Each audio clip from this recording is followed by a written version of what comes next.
হ্যাঁ, চা করতে যাবো। না, বৃষ্টি পড়ছে, যাবো না। বৃষ্টি হচ্ছে, তাহলে আমি তো বাড়ি করে এলাম। ও, কমে গেছে, তাও যাবো না। হ্যাঁ, শুনলাম পাড়ায় একটা নতুন চার দোকান খুলেছে। হ্যাঁ, কোথায়? চ, শুভ কাজে দেরি করছিস কেন?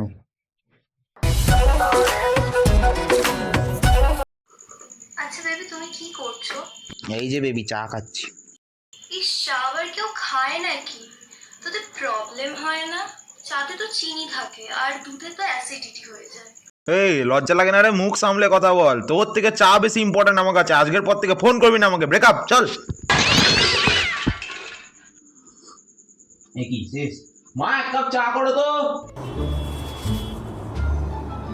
বুঝলি ভাই, পেটটা ভরে গেল। পেটটা তো ভরলো, কিন্তু মনটা এখনো ভরলো না। এইবার মনটা ভরলো।